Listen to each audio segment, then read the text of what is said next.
안녕하세요. 인사 안 하십니까? 안녕하세요.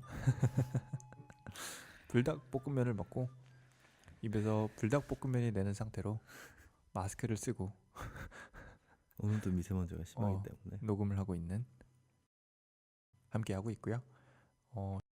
얼굴을 공개하기가 싫다고 하시면서 난 솔직히 이름도 공개하기 싫은데 자꾸 이름만 하지 말라고. 그러네. 이름 자꾸 얘기했네. 그러니까 여기까지만 이야기하겠습니다. 이제 그만 이야기할게요. 내가 편집할 때 자르면 되니까. 편집을 이 친구한테 부탁을 해버렸어요. 근데 이 앞에서 어떻게 자를 건데? 못 잘라? 잘 알아서 잘할게. 또 방송을 이상하게만 만들지만 않으신다면 상관없다고 생각. 저희가 지금 월요일에 녹음을 했나요? 그렇죠. 월요일이죠. 대선 전날 녹음을 하고 오늘 목요일에 다시 모였어요. 그리고 저녁으로 대충 편의점에서 컵라면과 등등등을 사다가 때우고 얼른 녹음을 들어가기 위해 시작을 했고요. 잠깐만 저거 좀 닫고 와야겠다. 아니 여기 녹음 공간이 제가 이거 라디오 스테이션으로 이 작업실을 만들었는데 울림이 너무 심해요. 돈이 없다 보니까 반지하에 하긴 이게 지하에 만들었다 보니까 근데 그 지하라고 꼭 울림이 심한 건 아닌데 지하가 울림이 조금 더 존재는 한다고 하더라고요. 여기가 생각보다 커서 약간 그런 것도 있는 거예요. 그래서 제가 커튼을 라디오 녹음하는 공간 주위로 커튼을 쳐놨어요. 벽을 칠 순 없으니까. 잘했어. 또 좀 보통 이유가 아니라. 네, 어쨌든 오늘은 두 번째 파트 2를 하고 있는 거랑 비슷하기 때문에 근황 얘기는 얼른 빼고 하던 얘기 하던 얘기로 얼른 이어서 가도록 할게요. 근데 제가 준비를 더 많이 하고 왔어야 됐는데 그대로 왔어요. 저번에 분명히 내가 퀄리티 있게 하기 위해서 우리는 이름도 세라미스 유식으로 바꾸고 회차제도 없습니다 했는데 이게 삶에 쪼들리다 보면 어쩔 수 없다는 부분들이 존재하는 것 같습니다. 저번에 스테니치와스키라는 사람이 이야기했던 부분에 대해서 이야기하다가 끝이 난 것 같아요. 예술은 고정화되어 있는 개념이 아니다라는 이 부분을 이제 이야기하다가 끝이 난 것 같은데 내가 들어봤어. 마지막 저번 거를 내가 들었는데 뭘 얘기하다 끝났는지는 또 기억이 안 나네요. 그때부터 거기서부터 다시 얘기하면 되지. 그래서 근데 이 부분에 대해서 우리가 어떤 거를 막 얘기하고 있었죠? 네, 이제 미술의 개념의 확장. 현대미술에 들어와서 파인아트가 5가지 요인으로 분류하는데 맞아. 그게 이제 파이브 아트에서 파인아트가 되었다. 아니요, 그게 파이브 아트에서 파인아트가 됐다기보다는 파인아트와 파이브 아트가 동의어로 사용됐다는 부분이고요. 그러니까 그때 뭐 뭐였는지 기억이 안 나는데 아트 그 조형 건축, 조형 건축, 네, 조형 건축, 음악, 시 하나가 뭐였을까요? 그림인가? 이런 부분을 해서 하여튼 이 5가지가 파인 아트 순수 미술이라고 인정이 되었던 그런 시대적인 거였는데, 그러니까 파인 아트라는 단어는 굉장히 오래전부터 사용이 됐는데 파인 아트라는 단어는 1970년에 처음으로 이제 옥스포드 사전에 올라갔다고 하고요. 그래서 어떻게 보면은 지금 파인 아트라는 이 개념은 현대에 들어서 탄생했다고 할 수 있죠. 근데 1970년대에 나타났다고 해서 그때부터 사용했다는 건 아니고 그 전부터 사용이 되다가 이제 사전에 올라갈 정도로 사용이 되니까 올라갔다고 할 수 있겠죠. 그렇죠. 네. 갑자기 왜 핸드폰 하십니까? 저도 파이널 찾아보려고요. 저도 뭔가 준비를 해오려고 그랬는데 근데 이게 저도 여기 파인아트라고 딱 순수미술이라고 치면은 딱 나오는 부분들에 대해서도 많이 가져왔어요. 이거 명언들은 거기서 온 것도 있고, 근데 저도 거기서 보다 늘린 게 이 스테니치 와스키, 이 사람은 제가 되게 좋아하는 미학자인데 저는 이 사람이 유명한 사람이 아니라고 알고 있었어요. 근데 영국에서 공부할 때 모르더라고요, 교수들이 잘. 그래서 유명한 사람이 아니구나. 근데 저랑 되게 생각들이 많이 맞는 부분이 많아가지고 되게 저 논문 쓸 때도 되게 인용 많이 하고 그랬었는데 백과사전에 이 사람 명언 있는 거 보고 되게 놀랐었어요. 거기 순수미술 보면은 이게 나와 있어요. 그래서 거기서 저도 되게 많이 가져왔는데 또 곰브리치라고 알아요? 전혀 모르는. 곰브리치의 서양미술사 하면은 알지 않아요? 아니요, 저는 서양 미술사에 대해서 무지하기 때문에. 곰브리치의 서양미술사라고 하면은 약간 우리나라 수학의 정성 느낌? 그런 이제 서양미술사를 쓴 사람인데, 저는 이 사람 이거를 다 왜 미술 유식을 시작하기 전까지 이 책을 다 읽으려고 했어요. 근데 이게 두께가 약간 과장 못해서 한 15cm 책 두께가 샀는데 거의 한 요 정도에 한 10cm 정도 되는 것 같은데 책 두께가 이 정도여가지고 아니 변명은 집어치우고 본론만 그래서 본론. 열심히 읽었는데 음. 제가 그죠 열심히 읽었다고 말을 하는데 열심히 안 읽었어요. 맞아요. 그래서 거기 나온 말 중에 그래서 뭘 얘기하기? 그래서 하여튼 그거 중에 아직 고전 시대까지밖에 읽지 못했다는 건데 막 인디언부터 막 별게 다 나와가지고 하여튼 그거 하다가 근데 이 사람이 그냥 이렇게 했어요. 미술이라는 것은 존재하지 않는다라고 아예 얘기를 했더라고요. 네. 근데 이 부분도 되게 틀린 말은 아닌 것 같다는 어떻게 보면은 미술이라는 것 자체가 정의가 안 되기 때문에 미술이라는 것 자체가 존재하지 않는다는 것도 틀린 말은 아니라고 생각이 되는 것 같아요. 순수미라는 존재 자체가 약간 그렇게 뭐죠 심오하다고 말하면은 좀 제 스타일이 아니고 정의하는 것 자체가 힘들어가지고 좀 뭐라 해야 되죠? 좀 받아쳐줘 봐요. 아니 제가 지금 이걸 찾고 있는데 그거는 좀 방송 전에 찾고 방송할 때는 좀 같이 굉장히 이야기를 잘못한 해주셔야. 부분이라 다음부터 이러지 않겠습니다. 근데 음. 네. 파인아트에서 가장 유용한 8가지 학문으로서 수서학, 문법, 음. 산술학, 음. 기하학, 천문학, 음악, 논리학, 물리학 이렇게 8가지.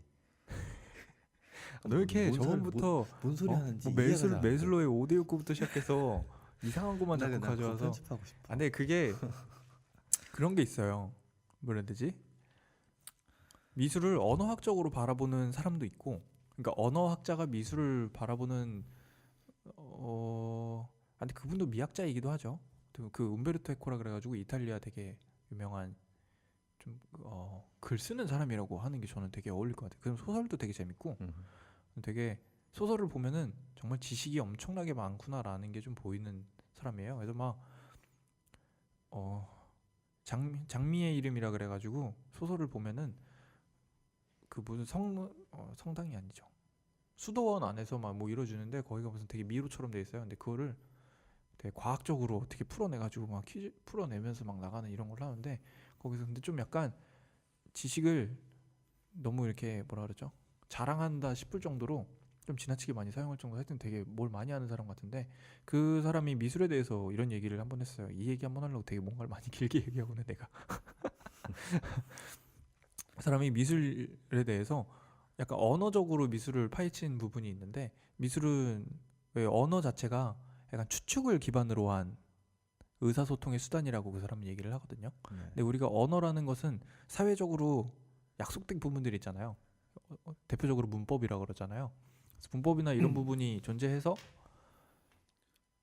서로 의미를 알아내고 말을 함으로써 되게 말 되게 못한다 오늘. 그 추측을 기반으로 해가지고 왜 외국어 공부할 때 기본적인 단어 알면은 그 문장 전체적 문법을 몰라도 대충 의미를 추론해낼 수가 있잖아요. 그러니까 그런 거를 기반으로 해서 사람 언어라는 것 자체가 추측을 기반으로 대화를 하는데 미술 안에서는 그 뭐라 그러죠? 주사위에 면이 많아지듯이 추측을 할 양이 많아진다? 약간 이런 느낌으로 이야기를 되게 많이 하는데요. 그러니까 그런 식으로 미술을 파헤치는 그 책 이름을 내가 까먹었는데 여기 있는데 오픈워크다. 맞아. 열린 작품 약간 한국어로 하면 그런 부분이 있는데 꼭 미술에 대해서만 이야기하는 책은 아니고요. 막 시나 이런 부분 다 얘기를 하는데 미술을 이야기하는 부분에서 그런 부분을 얘기를 해서 저는 개인적으로 되게 흥미로웠던 부분이 있더라고요. 그러니까 추측을 기반으로 하니까 미술 자체가 정확한 의미를 전달하기 위한 언어가 아니라 좀 열린 생각을 하기 위한 이런 하나의 언어로서 바라볼 수 있지 않은가 이런 부분에 대해서 얘기를 했던 것 같은데요. 뭐 원래 미술의 목적이 의사소통이라고 네. 저번 시간에 한 것 같은데 기억이 안 나네. 이름이 뭐였죠? 저희가 그랬습니까? 자기 생각을 표현해내는 표현해서 하나의 수단으로. 그리고 소통 네. 작가 그 보는 사람과 그죠. 소통하는 수단으로. 그거죠. 아이웨이웨이가. 네네. 아이웨이웨이. 근데 그 소통이라는 이름이 게 네. 여기서 커뮤니케이션은 작품을 내놓고 네. 관객이 보는 그 과정에 국한된 것 같아요. 네. 근데 이 네. 방금 말한 그런 추측을 하는 의미도 작품 속에서 추측이 가능하다는 거잖아요. 그렇죠. 어떻게 보면 일맥상통한다고 저는 생각을 그쵸. 하는데. 맞아요. 근데 그 추측의 범위가 굉장히 넘어서 정확한 정보 전달에는 의미가 있지 않다는 거. 목적이 있지 않다는 거죠. 그렇죠. 목적이 있지 않다는 거. 약간 그런 부분이 순수 미술을 어떻게 바라볼 것이냐에 대한 것에 대해서도 조금 더 생각해 볼 수 있는 부분인 근데 것 같고요. 목적이 없나요? 순수 미술에는 관객과 소통하는. 그게 목적이 없다기보다는 작가마다 목적이 다르다고 말하는 게 맞는 것 같아요. 그럼 또 작가가 만약에 음. 어떤 뭐 전달하고 싶은 메시지가 있었는데 그걸 관객이 제대로 못 들어왔어요. 그러면 그 관객이 관객의 어떤 감상을 하는 것에 한계인가요? 아니면 그거도 진짜 무책임한 말이라고 할 수 있는데 만들어낸 작가가 무엇을 원하냐에 따라 또 다른 거죠. 음, 저는 약간 미술을 할 때 제 작품을 보고서 네. 관객이 그냥 어떤 것이든 생각을 뭔가 하나라도 조금 했다면 저는 충분히 성공한 작품이라고 생각을 하거든요. 그러니까 그 생각의 촉매제가 됐으면 하는 그 바람이 생각을 있어요. 통해서 의사소통을 통해서 뭐 어떤 아웃풋을 바라는 게 아니라 그냥 뭔가 생각만 하면 된다. 네, 뭔가 어떤 것을 생각하기를 원하는 게 아니라 네. 그냥 저는 생각을 많이 하면 음, 결국은 좋은 생각을 하게 될 거라는 믿음이 조금 있어요. 그러니까 이것처럼 저는 이제 한 작가의 바람이잖아요. 제 네네. 작품을 바라봤으면 관객이 어떻게 바라봤으면 하는 바람이 있다라고 하는 것처럼 네. 관객 한 명 아니 작가 한 명 한 명이 이렇게 자기 작품을 관객이 보았을 때 어떤 느낌을 내줬으면 좋겠다라는 바람이 다 달라버리는 거예요. 그렇죠. 그게 이제 현대 미술이 가장 복잡해질 수밖에 없는 이유 중에 하나인 거라고 저는 생각을 하고요. 이게 왜 그러냐면은 옛날에는 종교 미술을 한다 그러면은 그 종교 안에 모든 옳음과 좋음과 그런 것들을 따라가면 되는 거기 때문에 그 시대에는 그 내가 그려낸 종교 그림을 보고서 그 종교적인 메시지 그 종교에서 전달하고자 하는 메시지를 받았으면 하는 게 어떻게 보면은 가장 옳은 미술인 거잖아요. 근데 이제 현대로 넘어와서는 어떻게 보면은 작가 한 명이 믿고 있는 자기만의 종교 같은 거를 사람들한테 퍼뜨리는 거랑 똑같은 거죠. 그러니까 작품 뒤에 있는 개념이 종교에서 작가 개인의 생각으로 넘어와 버린 거죠. 그럼 파인아트에서는 다른 이제 많은 이전의 아트에는 되게 공식적인 부분 같은 게 있었잖아요. 그렇죠. 예를 들면 뭐 원근법을 할 때는 뭐 이런 식으로 그린다, 뭐 이런 식의 공식이 있었는데 파인아트에서는 그럼 그런 공식들이 다 작가가 원하는 대로 하기 때문에 별로 의미가 없는 건가요? 의미가 없다기보단 각자의 의미가 있다고 해야 될까요? 그러니까 만들어내는 대로 그냥 그죠. 작가가 마음대로. 네. 근데 이제 관객이 그것을 어떻게 봐줬으면 하느냐의 부분도 있고요. 근데 현대에 들어와서 작가의 생각이 다양해질 수밖에 없는 게 관객도 다양해진 것도 있어요. 그러니까 옛날에는 진짜 소수층만 볼 수 있었던 거예요. 일단 옛날에는 진품밖에 없었잖아요. 그렇죠. 그러니까 1800 뭐 어디죠? 인쇄 기술이 정말 나타나기 전까지, 사진 기술이 나타나기 전까지만 해도 이 작품을 똑같이 볼 수 있는 방법이 없는 거예요. 우리는 근데 지금 화면에다 띄워놓고 볼 수도 있고, 심지어 이제 유튜브를 만들어 놓으면 우리가 이거를 유튜브로 만들어 놓으면 유튜브 화면에다가 제가 사진을 띄워놓을 수도 있는 거잖아요. 근데 그 정도로 이제 작품을 볼 수 있는 방법들이 지금은 굉장히 다양해졌는데 그 전 시대만 해도 정말 눈앞에 있는 진품을 보기 전까지는 볼 수 있는 방법이 없었던 거죠. 그렇게 해가지고 일단 관객층이 굉장히 넓어졌어요. 지금은. 그래가지고 어떻게 보면은 막 팝아트라고 이렇게 해가지고 프린트 기술을 이용한 미술로 넘어오잖아요. 근데 그런 부분들이 어떻게 보면 시대적인 그 기술의 배경을 시대에 나타난 기술적인 배경을 조금 더 따라가지 않았나 하는 생각도 저는 개인적으로 들고 있어요. 이게 의식적이었든 무의식적이었든 그 시대에서 나타난 프린트라는 이 새로운 기술에 대해서 얘기를 많이 하고 있는 그런 부분도 있지 않을까라는 생각도 들고요. 그러니까 의식적이든 무의식적이든 저는 미술이 시대를 담는 그런 부분이 존재를 한다고 생각을 해요. 아니면은 근데 사실 뭐 미술뿐만 아니라 모든 창작물이 다 그죠? 시대를 반영하게 되어 있죠. 아니면은 시대를 담고 있는 그런 미술들이 살아남는 것도 있는 것 같아요. 만들어지는 것들 중에. 네. 그러니까 남겨지는 거죠. 근데 그게 하나의 유행일 수도 있잖아요. 그러니까 그 유행이 남겨지는 그런 부분이라고 할 수 유행이 있을까요? 남겨진다. 그러니까 유행이 어떻게 보면은 역사를 만들어가는 그런 느낌이잖아요. 모든 사람들이 공감할 수 있는 거. 근데 저는 그런 생각도 많이 하거든요. 그러니까 이걸 순수 미술이 무엇인가라는 주제랑은 좀 다를 수 있는데 그 시대에서 가장 많이 모두가 이해될 수 있는 부분들이 그려진다고 생각을 해요. 그러니까 앤디 워홀이 마오쩌둥을 그려놨고 마릴린 먼로를 그려놨고 했잖아요. 근데 이 부분이 옛날에 왕을 그려놓고 종교적인 인물을 그려놨던 거랑 저는 비슷한 일맥상통하는 부분이라고 생각을 해요.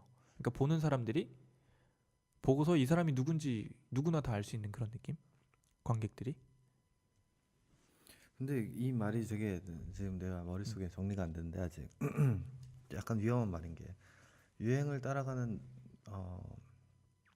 미술품이 살아남는 거잖아요. 그러면 아니 그거보다 유행을 만들어가는 그러니까 미술품이. 유행을 만들어가는 그쵸. 미술품. 그렇다면 창작자는 항상 유행을 염두에 둬야 되는 거잖아요. 근데 그거보다 유행을 염두에 둔다는 거는 유행을 따라가는 거잖아요. 음, 음, 근데 뭔가 새로운 걸 만들었을 때는 유행을 만드는 거잖아요. 음. 저는 그 부분이 확실히 다르다고 생각을 해요.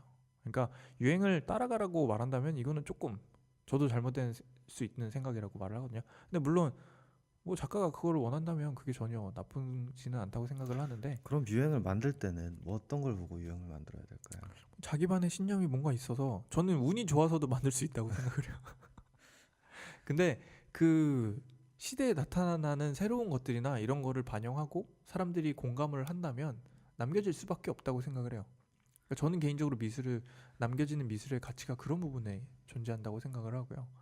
그래서 왜 막 미니멀리즘이라 그래가지고 되게 간단한 작품들 있잖아요.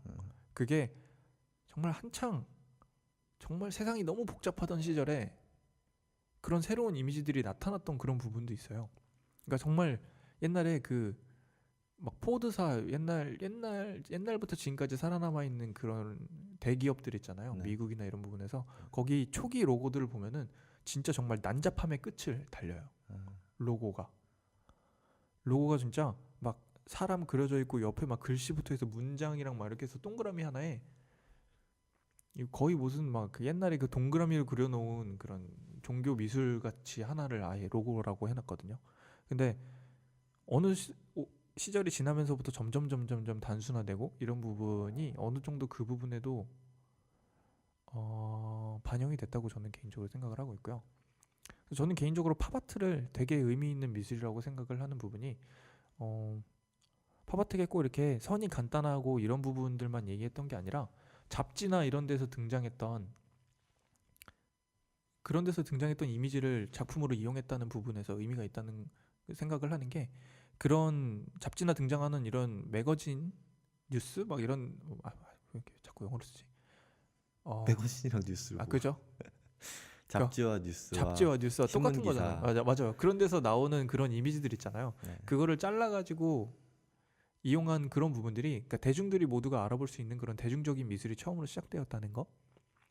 그러니까 점점 이제 귀족들이나 소수계층을 위한 게 아니라 우리가 길거리에서 볼 수 있는 이 모든 이미지들을 작품으로 만들어낼 수 있게 되었다는 그 시대적인 변화가 팝아트에서 이제 처음으로 탄생을 했다고 어느 정도 생각을 하고 있고요. 근데 실제로 팝아트의 가장 이제 시초적인 작품으로 그 영국 작품인데요. 이름이 뭔지 까먹었는데 그냥 잡지에 있는 그림들을 오려가지고 만들어낸 콜라주 작품이에요. 그래서 그거를 팝아트의 이제 시초로 보고 그러는 부분들이 저는 굉장히 재미있게 생각을 해서 그래서 저는 팝아트를 상당히 흥미롭게 바라보고 늘 열심히 공부를 하고 있어요. 근데 실제로 제 마지막 논문 주제도 앤디 워홀에 대한 부분이었고요. 이 부분은 나중에 에세이로 좀 더 길게 써보고 싶은데 보통 쉬운 일이 아니더라고요. 네. 그래서 무슨 얘기를 하다 여기까지 넘어왔는지 모르겠는데 근데 꼭 또 무슨 그리고 애덤스라고 있어요. 로리 슈나이더 애덤스. 이거는 저도 모르는 사람인데 그냥 인터넷에 찾다가 이 사람이 미술에 대해서 정의를 한마디 했거든요. 근데 이 사람은 그냥 미술이란 인간의 잠재적 충동에서 비롯된 것으로 인간만이 할 수 있는 창조적인 행위라고 이야기를 했거든요. 근데 이 부분이 되게 그냥 지금까지 우리가 한 얘기랑 비슷한 얘기인가요? 근데 잠재적인 행위라는 거는 좀 잠재적 창조 충동. 잠재적 창조 충동. 근데 꼭 잠재적이 붙어야 될까요? 그러니까요. 저는 그래서 잠재적 창조 충동 여기다 저도 밑줄을 그어놨는데 이게 저는 어떻게 보면은 저는 충동에 의해서 작품을 만드는 느낌은 아니거든요. 확실히 네, 좀 이성적인 미술을 하려고 되게 노력을 하면서 좀 의도적으로 뭔가 꼬아놓는 이런 부분들을 좋아하는데 어 근데 그런 그 잠재적 창조 충동 같은 거는 약간 이제 뭐 추상화 이런 걸 얘기하는 것 같고. 근데 그런 걸 얘기 안 하는 걸 수도 있어. 확실히 이런 거는 책을 다 읽어봐야 돼. 이 사람이 무슨 이야기를 하는지. 근데 그냥 우리끼리는 아, 마음대로 생각을 오케이 해보자고요. 오케이 오케이. 근데 저는 이제 약간 그런 말 그대로 음, 창작물. 모든 게 창작물이긴 하지만 정말 무에서 유를 창조하는 그죠. 그런 창작물을 말하는 것 같고. 뭐 그 저번 시간에 얘기한 것 같지만 요즘에는 이제 사진이나 뭐 그냥 있는 물건 갖다 가져다 놓고 생각을 하는 것만으로도 미술이 될 수 있기 때문에 그런 잠재적 그런 거는 네. 그런 좀 편협이 아니라 좁은 시각에서 자꾸 부정적인 단어밖에 안 떠올라. 좁은 시각에서 미술을 정의한 게 아닌가 싶습니다. 저는. 그죠. 그런 거를 이제 레디메이드라고 하잖아요. 그 몰라요. 레디메이드. 기성품을 그러니까 레디메이드라고 해가지고 마르셀 디샹이라고 네. 하다 보면은 제가 엄청나게 언급을 많이 하는 네네네. 술만 먹으면 얘기했죠. 그 사람이 처음으로 이제 이용한 단어라고 많이 하는데요. 근데 그 사람이 처음으로 이용을 했다고 했나? 아닌기도 한데, 근데 그 사람이 좀 중점적으로 이용을 하면서 이게 아예 철학적인 용어로 어떻게 보면 현대에 들어와가지고 기성품이라는 거는 이것도 어떻게 보면 현대에 나타난 부분들이거든요. 그렇죠. 공장에서 찍혀져 나오는 기성품이라는 부분이, 근데 그거를 뭔가 하나를 사가지고 갤러리에 하얀색 박스 위에 올려놓는 거로서 이거를 창조라고 할 것이냐, 막 이런 부분들에 대해서 또 많이 이야기가 되는 부분들인데, 그러니까 이건 개념을 창조한 거라는 거잖아요. 거기에다 가져놨다는 그런 부분들. 그 사람이 변기통 갖다 놓은 게 가장 대표적인 거 알죠? 네. 제가 얘기를 너무 많이 해서. 근데 그게 지금 생각해 보니까 되게 가능할 것 같은 게 일단 기성품이잖아요. 기성품은 이제 공장에서 찍어 만들어낸 것이고 어떻게 보면 보급품이고 여러 사람들한테 같은 의미를 전달하는 물건이잖아요. 그러니까 그 물건을 봤을 때 대부분의 사람들이 같은 생각을 가질 수 있고 뭐 그렇게 따진다면 그렇게 해서 소통이 이루어진다면 작가와 소통이 이루어진다면 자꾸 소통 쪽으로 가는데 근데 변기통은 저는 개인적으로 되게 극단적인 수단으로서 그 시대에 이제 필요했던 움직임이라고 생각을 하고요. 근데 그게 자기가 심사위원으로 앉아 있는 약간 그 누구나 참가할 수 있는 그런 전시회 그런 거에 다른 사람 이름으로 변기통을 내버렸어요, 이 사람이. 근데 그게 거기서 거절되는 거를 그 사람 저는 과정을 보았다고 생각하고요. 그래서 그게 원본이 파기가 됐어요. 원본이 파기가 되고 지금 한 6개 7개인가 남아 있는데 그거 다 이제 복제품들이거든요. 나중에 그 일화가 유명해져서 뭐 회고전을 하려고 만들어 놓은 것들이 심지어 지금 그 얘기를 하면 안 돼요. 다 그게 왜 생겨났는지 그 사람이 어떤 생각을 갖고 했는지. 지난 회차들에서 많이 이야기를 하기도 했었고 음. 나중에 아예 마르세 디샹 회차를 아예 하나 준비를 하려고 해요. 음. 그래서 이거는 그냥 이 정도 일화를 어느 정도 얘기를 하고 넘어가면 될 것 같은데 그래서 그래가지고 근데 심지어 그 변기통들이 다 모양이 달라요. 그 복제품이라고 만들어 놓은 그 변기통들이 다 모양이 다른데 거기에 이제 사인을 해놨어요. RMUT인가? 그거만 다 똑같고. 그러니까 이 사람은 작품의 겉모습은 중요하지 않다라는 이런 부분을 얘기하려고 했던 것 같기도 해요. 마르세 시장은. 근데 이 부분이 정말 여러 가지로 다양하게 해석이 될 수 있는 부분이라서 재밌는 것 같기도 해요. 음. 네, 다음 네, 다음 정의. 정의는 근데 여기까지 준비를 했어요. 근데 저번에 여기를 많이 지금 벌써 근데 우리 25분 넘게 얘기했네. 아 그렇네. 저번이랑 하면 1시간 넘게 계속 이거 얘기하는 거. 순수 나눠서 미술. 올리면 되니까. 근데 순수 미술이란 무엇인가에 대해서 1시간 이상 얘기할 수 있다는 거는 정말 많이 준비했. 이렇게 얘기하면 안 되나? 정말 안 되지. 근데 내가 저번 시간에 20분 동안 그냥 근황 얘기만 했는데. 내가 저번 회차를 봤는데 너가 자꾸 이렇게 무게를 제가 너라고 하면 안 되죠. 당신이 이렇게 자꾸 무게를 잡고 있고 내가 자꾸 그걸 깰라 그러니까 내가 되게 싸가지 없는 애처럼 나오더라고요. 올케나 잘 나왔네. 제가 착하지는 않지만 아닌데 네, 그거 거기까지입니다. 착하지는 아니, 않지만 거기까지. 그래도 싸가지 없는 아이는 아니라고 생각을 합니다. 뭐 어쨌든. 그렇게 끝내는 겁니까? 네네. 정리해야죠. 여기까지 올지도 모르겠어요. 내가 편집을 이렇게 하면. 이미지를 근데 원래 그리고 약간 미술가는 차가운 맛이 있어야 돼. 내가 차가운 캐릭터는 제 아니지 개인적인 취향은 음. 난 약간 미술 속에 차가운 보이는 미술을 좋아해. 제가 차가운 캐릭터는 아니지 않습니까? 아니 뭔가 이렇게 견고한 걸 깨고 이런 어떤 날카로운. 그게 차가움입니까? 다음 얘기 다음 아니 그게 차가운 거냐입니까? 다음 얘기. 자기가 분리하려 그러면 자꾸 다음 얘기하라 그러고 네. 다음 얘기가 근데 네. 이제 거의 없습니다. 아, 그래요? 근데 저는 아니 이 부분도 한번 얘기를 하려고 그래. 내가 써놨네요. 약간 시간이라는 게 만들어내는 신화적인 이미지가 있어가지고 순수 미술이라는 무엇인가라고 하면은 지금은 현대 미술이란 무엇인가에 대한 의미가 조금 더 큰 것 같거든요. 그러니까 현대에 들어와서 너무나 복잡해지고 많아진 이 미술이란 무엇인가에 대해서 고민하는 문장이라고 저는 생각을 해요. 순수 미술이란 무엇인가가. 네. 근데 여기서 가장 큰 혼란이 오는 게 현대에서 이루어지고 있는 미술을 본 다음에 과거에서 그 현대 미술이라 불리는 이전까지 행해졌던 미술들을 보고서 느껴져 오는 이 혼란이 정말 굉장히 크다고 생각을 하거든요. 왜 클까요? 그러니까 현대에서는 막 진짜 막 부셔놓고 예쁘지도 않고 이런 것들이 많잖아요. 근데 현대 이전에 꽤 오래 시간 동안 정말 길게는 몇천 년까지 이루어졌던 이 미술들을 보면은 캔버스 위에 그림이 그려졌던 그 과정들 있잖아요. 물론 지금도 현대 미술에서 그림이 그려지고 있지만 그 전에는 대부분 이제 조각상이나 그림을 그렸던 이런 부분, 옛날에 했던 그 파이브 아트, 저번에 아까 얘기했던 그 파이브 아트 위주의 미술이 많았던 거잖아요. 근데 그 부분들만 보다가 현대에 들어와서 이런 말도 안 되는 똥 같은 것들을 다 작품이라고 해놓는 이 부분들을 보면은 가장 이제 큰 혼란이 오기 시작하는 것 같아요. 근데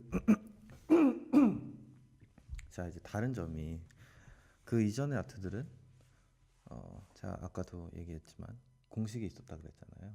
뭐 구도라든가 황금 비율이라든가 이런 게 있었는데 그러니까 시대가 정해놓은 그 뭐죠 미의 기준이 있었죠. 예, 그렇죠. 미의 기준이 있었죠.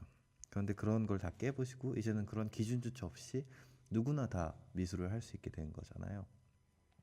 어떤 생각을 가지고 뭔가를 창조해내면 미술이 되는 거니까 거기서 오는 혼란감인 거죠. 그거도 있다고 생각을 하는데 그거는 이제 우리가 어느 정도 미술에 대해서 얘기를 많이 했잖아요. 네네. 근데 그건 이제 조금 생각을 하면서 느꼈던 괴리감이라 생각하고요. 그냥 시각적으로만 봤을 때, 시각적으로만 봤을 때 아닌가? 시각적으로도 이 관객의 입장에서 그 그러니까요. 이전 시대에는 미의 기준에 맞춰서 감상을 하면 됐는데 네. 이제 그 이후에는 그런 기준이 없어져 버리니까 어떻게 감상을 해야 할 방향이 없어진 거죠. 그죠. 이게 제가 시각적인 기준이라고 하기도 되게 애매하다는 생각이 방금 딱 들었는데, 근데 이게 제가 시간이 만들어낸 신화적인 이미지라고 메모를 해놓은 이유가 과거에서 되게 오랫동안 이루어져 왔던 미술이잖아요. 어떻게 보면은 그 종교 미술이나 그 전에 시대 역사를 그려놓았던 그런 정모라들, 그러니까 시대를 정말 깔끔하게 예쁘게 그려놓았던 그런 그림들, 이런 게 보면은 어떻게 보면은 되게 지루하거든요. 근데 지루한데 멋있어 보이기도 하잖아요. 되게 고풍스러워 보인다고 하나요? 근데 그런 신화적인 이미지가 오랫동안 그려져 왔다는 그 과거의 것들에서 오는 그런 신화적인 이미지, 좀 판타지적인 그렇죠. 이미지가 아니, 어느 그게 정도 이제 존재한다고 생각을 해요. 그게 이제 예전 것들이 그렇게 고급스러워 보이는 이유는 지금 그 시대에 그게 없기 때문이죠. 그렇죠. 그것도 네. 있죠. 지금 이 시대에 보기 힘들고 과거에 있었던 거니까 생각하면 네. 안 돼, 정리가 안 돼. 그래서 저는 이 부분을 약간 이렇게 생각을 하면 될 것 같아요. 저는 약간 판타지 소설이나 판타지 영화 같은 거를 볼 때 왜 고대에서 만들어진 검이어서 굉장히 좋은 것이다라고 할 때 있잖아요. 이건 뭐 고대에 어떤 누군 사람들이 만든 건데 좋은 아니, 거다. 그게 아니지. 좋은 것들은 꼭 오래전부터 그죠? 만들어진 그 고대에서 누군가 만들어서 이건 그거를 찾아내면은 우리는 뭐 왕이 되고 있을 수 있고 약간 그 마력적이나 이런 거를 떠나서 그냥 그 시대에 어떤 기술자들이 뭐 만들어 좋은 것이다라고 하는데 과연 몇백 년 전에 만들었던 그런 물건들이 지금 현대에서 만들어진 이런 것보다 더 좋을 확률이 진짜 없잖아요, 거의. 그렇죠. 이게 그러니까 숙성의 개념이 들어가는 거죠. 근데 검이나 뭐 재련 기술이나 이런 게 더 좋아졌으면 더 좋아졌지. 그럴 리가 없잖아요. 그래서 저는 이런 부분들이 약간 이런 시간이 만들어내는 신화적인 이미지나 판타지적인 이미지를 이런 부분들이 보여주고 있지 않나 하는 생각이 들어요. 그래서 우리가 옛날에 했던 그림들이 네. 멋있어 보이고 지금 미술보다 더 가치 있어 보이고 이런 이유가 약간 이런 시간이 만들어내는 그런 신화적인 이미지가 있지 않아. 근데 근데 그게 시간에서 만들어지는 신화적인 이미지라는 게 그렇게 얘기하면 너무 추상적이니까 조금 더 제가 살을 덧붙이자면 시간에서 비롯되는 거기에 녹아드는 스토리가 스토리 스토리가 더 많아진다는 얘기가 아닐까 싶은데. 뭐 뒷배경을 가지고 있는 그 역사적인 그렇죠. 그죠. 근데 시간이 예. 만들어내는 신화적인 이미지에 그 역사적인 역사적인 것뿐만 아니라 신화의 이미지가 있다고 또 생각을 해요. 네. 네. 뭐 작가의 뭐 생각이나 그런 것들이 오래 내려져 오면서 그게 또 재련되고 재련되는 거죠. 그 작가의 그죠, 그죠. 생각들이. 예. 그래서 오래전 이야기일수록 뻥이 많잖아요. 그렇죠. 그리고 더 네. 사람들이 듣기 좋게 각색이 네. 많이 되죠. 허풍도 많아지고 음, 그리고 점점 이제 현대에 들어와서는 그 시대의 이야기나 이런 것들이 저장이 잘 되는데 음. 지난 시대로 가면 갈수록 저장이 안 되니까 더 각색하기가 쉬워지는 그런 그렇죠, 느낌도 그렇죠. 있기 때문에 그래서 그런 부분으로 인해서 약간 이런 게 존재한다고 생각을 하고요. 그리고 확실하게 전화에서도 제가 얘기했던 것 같은데 그 왜 그 작가가 가지고 있는 역사적인 사람의 배경도 작품의 가치로서 금전적인 가치로서 충분히 한다고 얘기를 했잖아요. 이 부분이랑도 약간 일맥상통하는 네네. 부분이지 않은가 하는 생각을 들어요. 얼마나 긴 시간 동안 얼마나 긴 시간 전에 만들어져 가지고 지금까지 이어져 왔느냐가 신화적인 이미지나 그런 이미지도 가지고 있지 않나 하는 생각을 하면서 그래서 순수 미술이라는 무엇인가라는 이 문장을 어느 정도 생각을 할 때 이 전통 미술을 완전히 과거에 이루어졌던 미술들을 완전히 배제하는 거는 말이 안 되지만 현대 미술이랑 전통 미술이랑 이 차이점을 어느 정도 이해를 하면서 좀 더 생각을 하면은 좀 더 많고 좀 다양하고 조금 더 이해 높은 생각들을 할 수 있지 않을까 하는 생각을 하는 것 같아요. 그래서 순수 미술이란 무엇이라고 대충 정의 내릴 수 있을 것 같아요. 저는 순수 미술은 아직 정의할 수가 없다라고 정의하고 싶어요. 그죠? 그게 그 네. 정의가 어떻게 보면은 진짜 맞는 정의이기도 하죠. 이게 좀 더 덧붙이자면 아직 이렇게 순수 미술에 대한 어떤 기준이 없기 때문에 지금은 막 분산되어 있잖아요, 모든 것들이. 근데 이게 시간이 지나고 좀 더 어떤 체계가 잡히다 보면 이렇게 분산되어 있던 것들이 세부적인 카테고리로 나눠지고 그 나눠진 카테고리 속에서 기준을 갖게 되지 않을까 생각해 봅니다. 지금은 그 과도기에 있는 상태라서 지금은 뭐 분류할 수 없는 모든 것들이 다 파인 아트로 정의되고 있지만 그렇죠. 조금 있으면 좀 더 세분화되지 않을까. 심지어 분류할 수 있는 것조차도 그 자기들끼리 분류도 다 임의로 네. 하는 거죠. 자기들끼리 선을 네. 없애가면서 그렇죠. 순수 미술이라고 불리기도 하는데 그렇죠. 제 견해는 여기까지입니다. 되게 어렵다 생각보다. 근데 이게 순수미란 무엇이란가가 어떻게 보면은 진짜 간단한 거잖아요. 정의할 수 없다가 정의가 돼버리는 되게 어떻게 보면은 간단한 문제이면서 정의할 수 없기 때문에 너무 어려운 부분들이기도 하죠. 이 정도만 이해하고 넘어가도 그죠? 이 정도만 이해해도 저는 충분히 가능하다고 충분히 감상하는데 문제가 없다고 생각을 해요. 그러니까 이 정도를 알게 되면은 순수 미술이 좀 무서워지지 않아요. 그렇죠. 그러니까 딱딱해 보이지 않죠. 작품 앞에 갔을 때 이건 뭐지라는 생각은 일단은 잘 안 하게 돼요. 어차피 이건 뭐지라고 했을 때 이게 뭐가 없거든요. 그런 상태에서 이제 작가의 생각이 담겨 있는 팜플렛이나 이런 거를 보고서 이제 작가의 생각이나 이런 거를 알면은 좀 더 작품을 많이 이제 이해할 수 있는 자기 눈앞에 있는 거를 그 외에는 사실 이해할 수 있는 방법이 많지는 않아요. 작품을 딱히 이해하는 게 작가랑 이야기하고 이런 부분들이 많다고 생각을 하고 저는 그래서 작가가 말을 많이 해야 된다고 생각을 해요. 그래서 저는 무제 작품을 좀 안 좋아해요. 제목이 없는 작품들. 근데 그게 어떻게 보면 아까 동준 씨가 얘기했듯이 어떤 작가들은 동준 씨를 포함한 그죠. 작가들은 그냥 관객이 생각만 하면 된다고 했잖아요. 그렇죠. 그렇다면 그 무죄를 지은 작가들도 그죠, 무죄 그죠, 이런 거 그죠. 생각할 필요 맞아요. 없이 내가 어떤 이 사람의 기준을 정해주지 않고 이 사람이 하는 모든 생각이 뭐 옳은 생각이 될 수도 있다라고 생각한다면 무죄로 할 수도 그쵸. 있는 거겠죠. 또 그거 그냥 왜 싫어하세요? 취향이죠. 진짜 이게 말이 되게 나쁜 거잖아요. 뭐 말을 근데 저도 이게 파인 아트니까 가능한 것 같아요. 그죠, 이미 그죠. 어차피 정의가 없으니까 맞아요. 그냥 귀에 걸면 귀걸이, 코에 걸면 코걸이가 되는 네. 거죠. 미학적으로는 전혀 문제가 없어요. 근데 나는 취향이 있어요. 그러니까 내가 생각하는 내가 지금까지 공부한 미학적으로는 무죄라고 내놓는 게 전혀 문제가 없어. 그치. 근데 다만 내가 작품을 만들 때는 무죄를 하기가 싫어. 그- 그냥 그 정도인 거죠. 이 사람이 성격이 이렇습니다. 착하진 않아요, 확실히. 아니 왜? 나는 신념을 가지고 그냥 모든 것들을 근데 세상 모든 거를 나쁘게 보고 싶지는 않아요. 근데 다만 내 취향이 있는 거니까. 그렇죠. 그러면 음. 파인아트 학문적으로는 전혀 그런 게 학문적으로는- 문제가 없죠. 지금 뭐 아니, 문제. 아니 문제가 없다는 게 아니라 이제 그 어떤 미술의 한 영역으로서는 정의할 수가 없고 다만 그쵸. 관객의 입장에서 취향은 존재할 수 있다. 호불호. 충분히. 음. 그래서 저는 그래서 그 관객이라는 카테고리 안에 작가 모든 미술하는 사람 그냥 진짜 모든 사람들이 다 포함이 된다고 작가도 생각을 해요. 들어가나요, 관객에? 그럼 작가도 다른 사람 작품 보잖아요, 나처럼. 아니 나는 이제 작품 하나랑 이제 작품 하나를 놓고 관객이랑 작가랑 이렇게 세 요소가 부류로 있을 때, 나눈다면? 세- 그러니까 그 어떤 특정한 작품에 대해서 얘기하고 음. 그럴 때 네. 그렇다면 네, 우리 방금 뭔 얘기하고 있었죠? 잘 모르겠어. 정리하는 중인데 정리가 잘 안 되네. 제가 늘 이렇습니다. 원래 근데 이 방송 특징이 정리가 잘 안 돼요. 어차피 뭐 정리하려고 하는 방송은 아니니까 그냥 우리 둘 다 생각을 얘기하고 너는 나를 맞아요. 가르치고 나는 아니 가르친다고 생각하지 않습니다. 저는 가르침을 받는다고 생각합니다. 난 널 가르친다고 생각하지 않는데. 나는 모든 상황에서 다 배우기 때문에. 제 말 잘하는 거 보십시오. 이게 뭘 말 잘하는 거야. 당한다 당해. 아니 저번 회차에 나 진짜 엄청 말리고 있던데 너한테 뭔가? 아니야. 전혀 그렇지 않아. 아니 봐 또 말리고 있잖아 지금. 왜? 거짓말하는 거 봐. 아니 되게 너는 별거 아닌 거를 막 엄청 꼬아서 생각하는 부분이 있는 것 같아.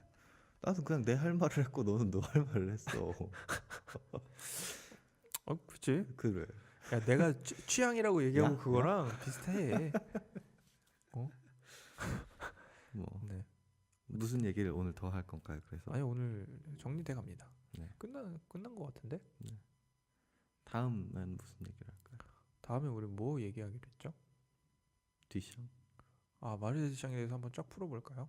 이거를 한번 옛날에 했던 것 같은데 내가 옛날에는 내가 했던 옛날 거를 되게 잘 들었거든요. 이제 못 듣겠더라고. 그리고 거기도 우리는 세라 미술 이웃이기 때문에 새롭게 생각한다고. 그러면 다시 하면서 하실 건가요? 다시 마르세 시장에서 한번 얘기해 보는 것도 좋을 것 같아요. 제가 일대기를 한번 열심히 정리를 해서 가져와 보도록 하겠습니다. 저는 뭘 준비할까요? 마르세 시장에 대해서 한번 리서치를 해보세요. 끝? 그럼 뭘 원하는데요? 아니 그렇게 무책임하게 준비하라 그럴까요? 아니 무책임하기보다는 되게 큰 주제를 주고 많이 해오라는 거죠. 내가 모르는 것까지 가져와. 그러면은 너는 이 자리에 앉을 수 있어. 내가 배우도록 할게. 저 이 자리에 그렇게 큰 미련이 있는 사람이 아니라 물론 너무 재밌어요. 근데 다만 그 자리에 앉아서도 할 수 있을 것 같아. 너가 진행자하고 나는 보조하고 그래도 될 것 같아. 딱히 지금 우리 둘이 그 큰 차이가 있는 것 같지도 않고 마이크 대가 다르다는 정도? 아니야 전혀 그렇지 않아.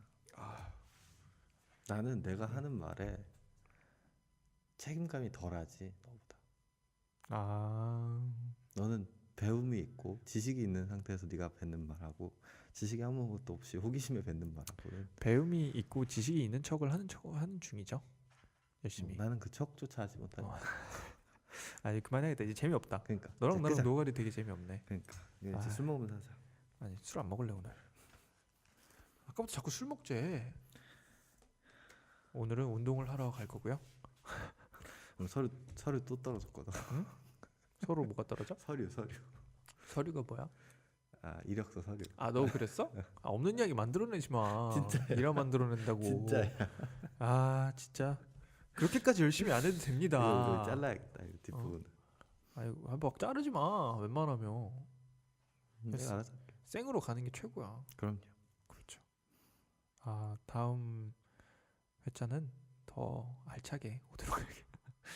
준비를 열심히 한다고 했는데 열심히 안 한 것 같기도 해요. 근데 더 열심히 해서 돌아오도록 하겠습니다. 되게 이게 저희가 2년 만에 제가 진행을 하고 있는 거더라고요. 그러니까 2015년 2월경인가 했었는데 어쨌든 2년 만에 돌아와서 다시 한번 열심히 해볼게요. 거짓말쟁이 신부진 씨와 함께. 실명 거론하지 마. 아 그러네. 거짓말쟁이 심 씨와 함께 열심히 해보도록. 내가 다 삐처리해야겠다. 저희 세라 미술 요식은 유튜브로도 감상을 하실 수 있고요. 작품이 언급되면은 작품을 이미지로 띄워드리기도 하니까요. 마스크 쓴 심씨도 볼 수 있어요. 마스크는 미세먼지가 없는 그날까지 쭉 하고 나오겠습니다. 네. 나 이게 꼭 마지막에 끝날 때 이렇게 미련이 남아가지고 잘 못 끝내. 네, 여기까지입니다. 네, 안녕.